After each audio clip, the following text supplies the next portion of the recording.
के कुछ विगत परीक्षाओं में पूछे गए प्रश्नों की श्रृंखला दी जा रही है, जिसमें हम अनुमान लगा सकते हैं कि विगत परीक्षाओं में कैसे प्रश्न पूछे गए हैं और आगे आने वाली जो एग्ज़ाम है यूपीपीसीएस या यूपी ट्रिपल एसएससी, पेट, एसएससी, जीडी, सीजीएल में लगभग लाभकारी होंगे। तो ऐसे प्रश्नों की हमारे यूट्यूब चैनल पे प्राचीन इतिहास से लेकर आधुनिक भारत के इतिहास तक एक महत्वपूर्ण प्रोग्राम चलाया जा रहा है, जिस प्रोग्राम में सम्मिलित होने के लिए हमारे यूट्यूब चैनल को सब्सक्राइब कर प्रतिदिन की वीडियो देख सकते हैं, जिसमें आपको प्राचीन इतिहास से लेके और अंत तक, या जो कह सकते हैं कि स्वतंत्रता तक हम सारा इसमें संपूर्ण इतिहास कवर कराएंगे। बिना किसी देरी के हम स्टार्ट करते हैं कि रॉबर्ट ब्रूसवुड कौन थे। तो ये एक भूगर्भ वैज्ञानिक और पुरातात्विक थे। इन्होंने 1863 में भारत में पाषाणकालीन बस्तियों की अनुसंधान की खोज की थी। सेकंड क्वेश्चन है कि कोपेनहेगन की संग्रहालय की सामग्री के अनुसार पाषाण, कांस्य और लोह युग त्रियुग का विभाजन किया था। मतलब जो कोपेनहेगन डेनमार्क में है, तो वहाँ पे जो पुरातात्विक सारी सामग्रियाँ रखी गई हैं, जिनमें पाषाण, कांस्य युग की भी, लोह युग की, तो इसके अनुसार विभाजन किसने किया था? तो ये थॉमसन ने किया था। थॉमसन ने किया था 1836 में। ठीक है। नेक्स्ट क्वेश्चन है कि उत्खनन प्रमाणों के अनुसार पशुपालन का प्रारंभ हुआ। तो मतलब पुरातात्विक साक्ष्यों के आधार पे जो पशुपालन है वो कहाँ से मतलब प्रारंभ माना जाता है? तो मध्य पाषाण काल से। और ये साक्ष्य मिले कहाँ से हैं? तो आदमगढ़ और बागौर से मिले हैं। आदमगढ़ और बागौर से मिले हैं। आदमगढ़ कहाँ पड़ता है? आदमगढ़ ये होशंगाबाद मध्य प्रदेश में है, और जो बागौर है वो भीलवाड़ा राजस्थान में है। भीलवाड़ा राजस्थान में है। अगला क्वेश्चन है, प्रश्न है कि किस स्थल से हड्डी के उपकरण कहाँ से प्राप्त होते हैं? तो ये मैदहा और सराय नाहर राय से। कहाँ से? मैदहा और सराय नाहर राय से प्राप्त हुए हैं। मैदहा में क्या है कि बड़ी मात्रा में हड्डी और सींग के उपकरण मिले हैं, जबकि सराय नाहर में अल्प मात्रा में और मैदहा में अधिक मात्रा में या हड्डी और सींग के उपकरण। अगला प्रश्न है, एक ही कब्र से 3 मानव कंकाल मिले थे। मतलब एक कब्र थी या एक समाधान था जिसमें 3 मानव कंकाल मिलते हैं। तो दमदमा से मिले हैं, दमदमा से। अच्छा, इस दमदमा में जब इसका अनुसंधान हुआ या 3 वर्षों तक इसकी खुदाई हुई, 3 से लेके 5 वर्षों के तक, तो यहाँ पे 4100 मिले थे। 4100 मिले थे, जिसमें 500 ऐसे थे जो युग्म समानांतर थे। मतलब दो सौ थे, और 100 मिला था जिसमें 3 समाधान थे। बाकी जो अन्य शेष मिले हैं उसमें एक एक समाधान है। ठीक है। खादानों की कृषि प्रारंभ हुई थी। मतलब सबसे पहले, कहने का मतलब है कि सबसे पहले जो कृषि प्रारंभ हुई वो किस काल से हुई? तो नॉर्मली ये तो सब जानते होंगे कि जो खादानों की कृषि प्रारंभ हुई है वो नवपाषाण काल से शुरू हुई थी। इसके पहले जो मानव था उसे खेती का कुछ ज्ञान नहीं था, और नवपाषाण में आते आते पुरापाषाण काल से लेके नवपाषाण काल में वो लगभग फसलों से परिचित हो गया था। ठीक है। भारत में मानव का सर्वप्रथम साक्ष्य कहाँ मिलता है? तो पुरातत्वों तत्वों में ये नर्मदा घाटी में मिलता है। कहाँ मिलता है ये? नर्मदा घाटी में मिलता है। नर्मदा घाटी के एक हथनौरा है, हथनौरा, हथनौरा, हथनौरा है, यहाँ से साक्ष्य का पता चलता है। और इसकी जो खोज की थी वो अरुण सोनकिया ने की थी, अरुण सोनकिया ने 1982 में, 1982 में। मानव द्वारा सर्वप्रथम प्रयुक्त अनाज कौन था? तो मानव ने सबसे पहले कौन सा अनाज प्रयुक्त किया था? तो देखो, गेहूँ, चावल, जौ, बाजरा में तो जौ के साक्ष्य मिलते हैं, जौ के साक्ष्य मिलते हैं कि मानव ने जो 8 खाद्य अनाजों का उपभोग किया था, लेकिन जिसमें जौ सबसे पहले था, जौ सबसे पहले था। भारतीय उपमहाद्वीप में कृषि के प्राचीनतम साक्ष्य कहाँ से मिलते हैं? तो भारतीय उपमहाद्वीप में कृषि के प्राचीनतम साक्ष्य लहुरा देव से मिलते हैं। देखो, मेहरगढ़ से भी मिलते हैं, लेकिन अगर लहुरा देव और मेहरगढ़ दोनों हैं तो हम लहुरागढ़ को आंसर माने, क्योंकि जो लहुरा देव मिले हैं वो 9000 ईसा पूर्व में, ठीक। और जो मेहरगढ़ में मिले हैं वो 7000 ईसा पूर्व मिले हैं।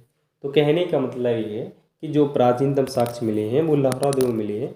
यदि लहुरा देव नहीं है ऑप्शन में तो हम मेहरगढ़ को मान सकते हैं। वह स्थल जहाँ से प्राचीनतम स्थायी जीवन के प्रमाण मिलते हैं, इसके स्थायी जीवन के प्रमाण मिलते हैं, तो मेहरगढ़ से मिलते हैं। कहाँ से मिलते हैं? मेहरगढ़ से स्थायी जीवन के प्रमाण मिलते हैं, मेहरगढ़ से।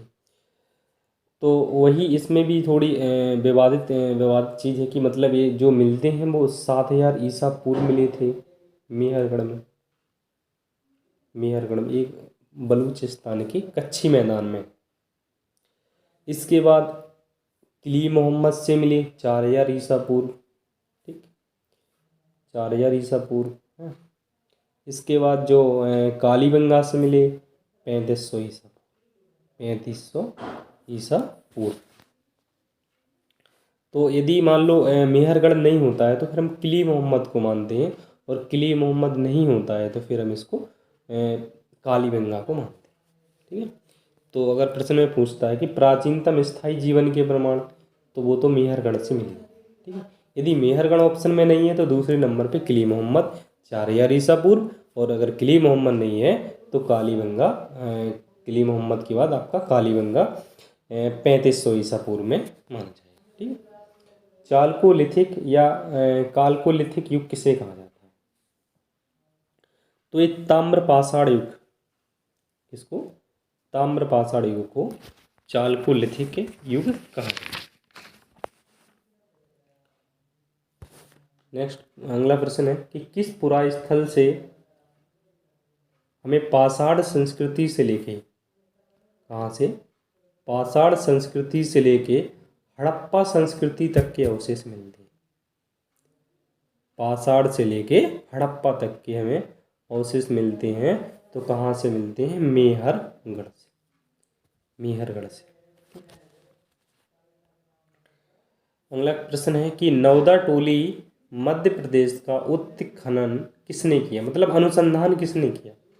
नवदा टोली जो है वो मध्य प्रदेश में है। नवदा टोली जो पड़ता है वो मध्य प्रदेश में पड़ता है, और इसका जो उत्खनन किया था HD संकालिया, HD संकालिया ने किया था, जो कि उस टाइम का जो ताम्रपाषाण था, तो विशाल उत्खनित ताम्रपाषाण एक ग्राम स्थल था, जिसकी लगभग ईसी जो है वो 1600 से 1300 ईस्वी पूर्व मानी गई, ठीक है।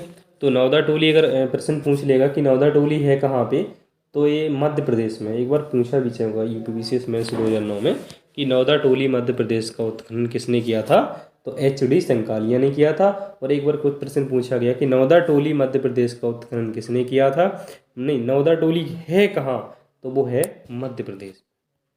ठीक है। अगला प्रश्न है कि बृहत पाषाण स्मारकों की पहचान की गई है किस रूप में की गई है, तो ये मृतक को दफनाने के रूप में की गई है। इन समाधियां जो उस टाइम पे क्या था कि नवपाषाण युगीन दक्षिण भारत में सबों को विभिन्न प्रकार की समाधियों में दफनाने की परंपराएं थी उस टाइम पे। कोई पूरब से पश्चिम की ओर, कोई उत्तर से दक्षिण की ओर, मतलब कई प्रकार का परंपराएं थी। और इन समाधियों में क्या था कि विशाल पाषाण खंडों से निर्मित की जाती थी, जिन्हें बृहत पाषाण या मेगालिथ भी कहा जाता है। ठीक है।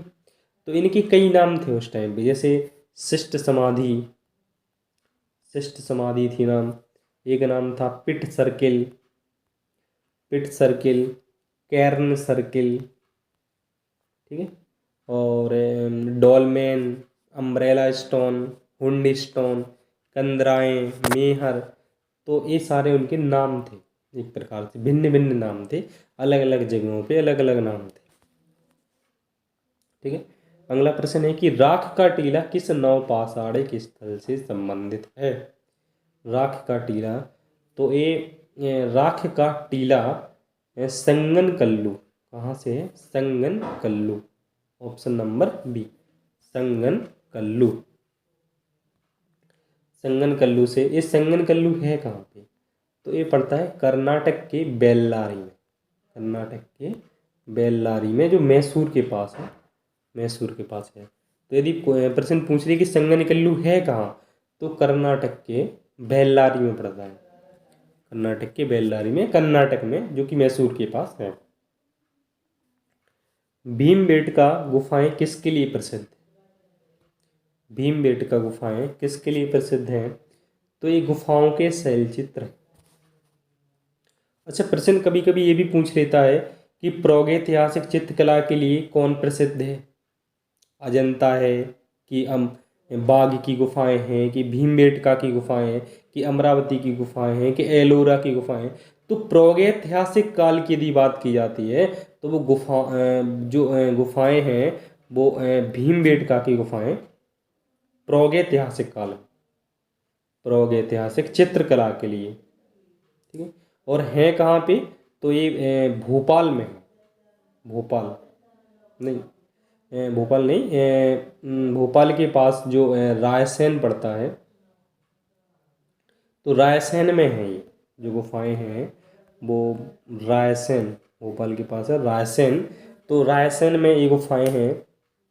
अगर ये प्रश्न कभी कभी ये भी पूछ लेता है कि भारत में किस शिलाश्रय से सर्वाधिक चित्र प्राप्त हुए, किस शिलाश्रय से, शिलाश्रय से, तब भी हमारा भीमबेटका ही होगा, भीमबेटका। ठीक है।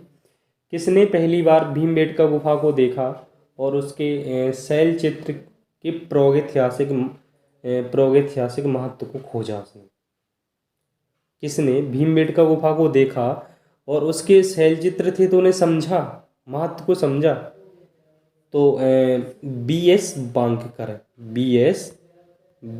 बांककर ने, बी.एस. बांककर ने इनकी खोज 1957 में, 1957 में इन्हें खोजा। अब तो ये विश्व विरासत, यूनेस्को की विश्व विरासत सूची में भी इन्हें शामिल कर लिया गया है। ठीक है। नेक्स्ट प्रश्न है कि गैरिक मृदभांड पात्र का नामकरण हुआ था। अच्छा, जो गैरिक मृदभांड पात्र था, इसे ओसीपी भी कहा जाता है, कि ओसीपी, तो इसका मतलब ये था कि जो गंगा यमुना दोआब था, तो वहाँ की ये सांस्कृतिक परंपरा थी जो संस्कृति के साथ शुरू होती है, जिसमें विशिष्ट मृदभांड की नमूना था, ये नमूना टाइम में था, तो उसी के कारण से गैरिक मृदभांड पात्र भी कहा। ये नामकरण कहाँ हुआ था, तो ये नामकरण हुआ था हस्तिनापुर में। कहाँ पे हुआ था, ये हुआ था हस्तिनापुर में, हस्तिनापुर में। किस स्थल से मानव के साथ कुत्ते दफनाने का साक्ष्य मिलता है, मानव के साथ कुत्ते दफनाने का साक्ष्य मिलता है। यह प्रश्न ऐसे भी पूछ लेता है कि मानव के साथ कुत्ते को दफनाने का साक्ष्य कहाँ मिलता है।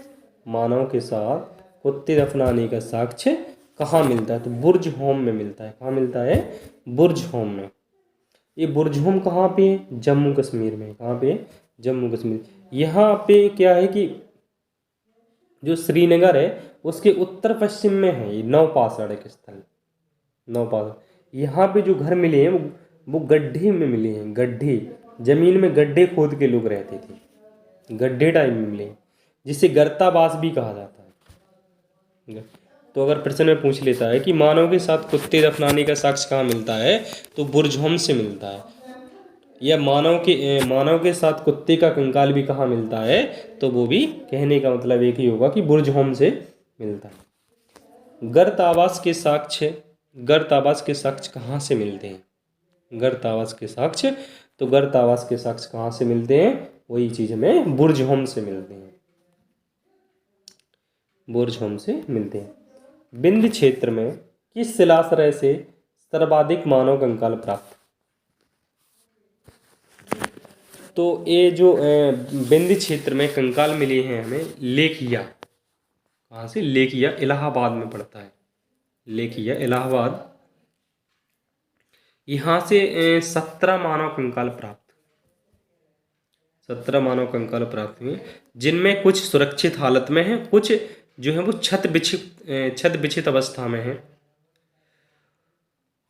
और जिन्हें मतलब पहचान पाना बहुत मुश्किल है। ठीक है, नेक्स्ट अगला प्रश्न है कि भारतीय पुरातत्व का जनक किसे कहा जाता है। भारतीय पुरातत्व का जनक किसे कहा जाता है, तो अलेक्जेंडर कनिंघम, अलेक्जेंडर कनिंघम। ये क्या था कि ब्रिटिश सेनाधिकारी के रूप में आए थे, बंगाल इंजीनियर्स के साथ काम करने के लिए तैनात किया गया था। अलेक्जेंडर कनिंघम को जो पुरातात्विक स्थल थे तो उनकी खोज के लिए ब्रिटिश सेनाधिकारी के साथ ब्रिटिश सेनाधिकारी के रूप में आए वहाँ से, और बंगाल इंजीनियर्स के साथ इन्हें काम करने के लिए तैनात किया था। इसी के कारण इन्हें भारतीय पुरातत्व का जनक भी कहा जाता है। ठीक है, नेक्स्ट प्रश्न है कि इंदिरा गांधी मानव संग्रहालय कहाँ है।